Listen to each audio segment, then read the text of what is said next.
Welcome to the weekly market recap with SC Securities.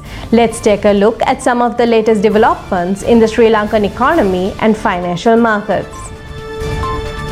Colombo Port City's new tax regulations are sharpening the focus on investment scale and execution certainty. According to EY Sri Lanka, the revised framework offers significant incentives, including income tax holidays of up to 15 years for large-scale projects. But these benefits are now closely tied to project size, job creation, and the stage of approval. The regulation, signed on the 20th of September, replaces the 2023 rules that expired last month. It applies to businesses identified as strategic within the Port City zone from the effective date onward.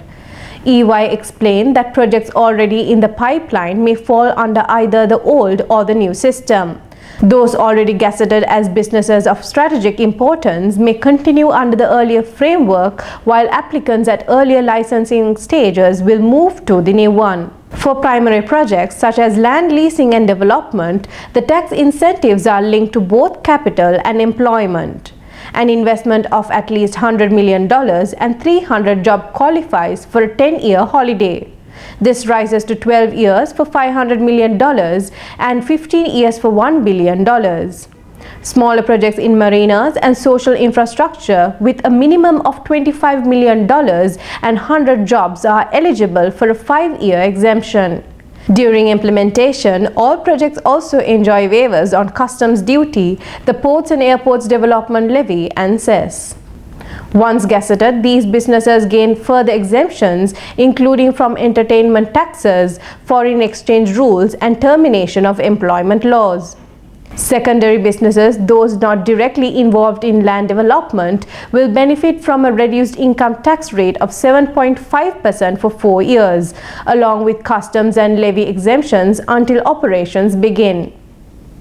EY highlighted that the new structure clearly signals Port City's ambition to attract large, globally competitive investors.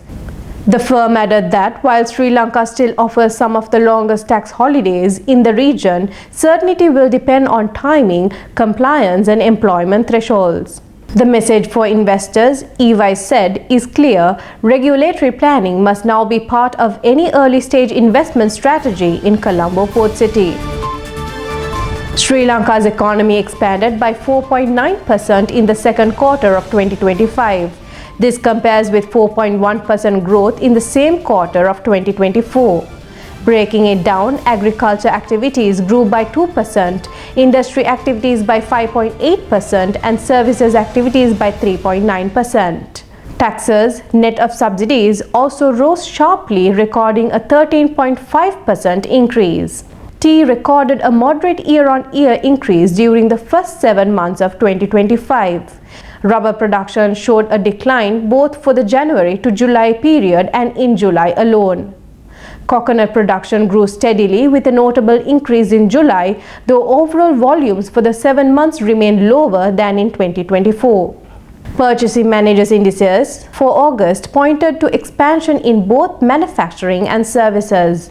On interest rates, the prime lending rate eased slightly to 8.07%, while the call money rate held steady at 7.86%. Reserve money increased, reflecting higher currency in circulation. Market liquidity showed a surplus of 126.8 billion rupees by mid-September, though this was lower than the previous week's 178.6 billion rupees. Turning to the stock market, the all-share price index for the week ended climbed 0.36% to 21,598 points, while the S&P SL20 index advanced 0.15% to 6,111 points. Foreign participation also improved. The rupee value of Treasury bills and bonds held by foreign investors rose 4% compared with the previous week. The Treasury bill auction saw strong demand, with bids oversubscribed 1.7 times. Meanwhile, secondary market transaction in government securities surged 40.5% week on week. As of September 19, the Sri Lanka rupee had depreciated 3.1% against the US dollar on a year-to-date basis. The Central Bank of Sri Lanka has decided to keep its overnight policy rate unchanged at 7.75%. The Monetary Policy Board said that the current stance would help steer inflation towards the target of 5%. Headline inflation, which had been in deflation for nearly a year, turned positive in August. It is expected to gradually move toward the 5% target by the middle of 2026. Core inflation, reflecting stronger domestic demand, is also projected to rise and then stabilize in line with headline inflation. Medium-term expectations remain anchored. On growth, the economy is estimated to have expanded 4.8% in the first half of 2025. For the full year, GDP growth is expected at 4.5%. Leading indicators suggest that this momentum is continuing into the third quarter. Private sector credit has recorded broad-based growth supported by lower interest rates and improving economic activity. This is expected to further strengthen domestic demand. On the external front, the sector remains resilient. Tourism and remittances have helped offset a widening trade deficit. Gross official reserves stood at $6.2 billion at the end of August, despite ongoing debt service payments. The rupee has remained broadly stable. Sri Lanka's credit profile has also improved. All three major global rating agencies have upgraded the country's sovereign rating. Meanwhile, global financial conditions are easing, although geopolitical risks remain. Central Bank Governor Dr. Nandalal Veerasinghe explained that reserves have stagnated mainly due to debt servicing to multilateral lenders and bilateral swaps. He noted that the aspirational reserve target is $7 billion by year end, but stressed the focus remains on maintaining the net international reserve position above the IMF program requirement.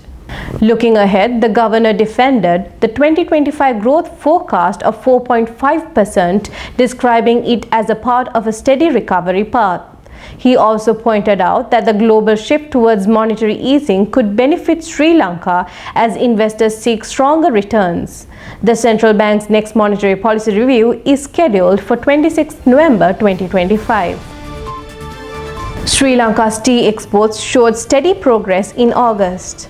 According to official figures, export volumes reached 23.7 million kilograms. That's an increase of 1.6 million kilograms compared to the same month last year.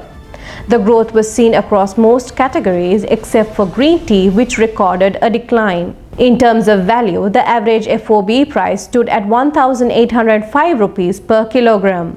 That marked a gain nearly 29 rupees year on year. However, in dollar terms, the increase was more modest at 8 cents. Looking at the first 8 months of 2025, the total exports rose to 174.6 million kilograms. That's up by 12 million kilograms from the same period in 2024. The average FOB value for the 8-month period slipped slightly in rupee terms to 1,756 rupees per kilogram from last year's 1,772 rupees. But in dollar terms, returns were higher, adding 9 cents. Bulk and packeted teas weakened in rupee terms, while tea bags, instant tea and green tea recorded stronger returns.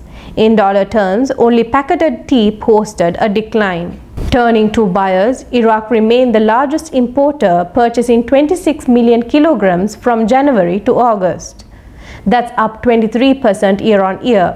Russia followed with 14.8 million kilograms, though its purchases slipped by 11%. Libya staged a stronger rebound, taking the third spot with 14.4 million kilograms, a jump of nearly 200%.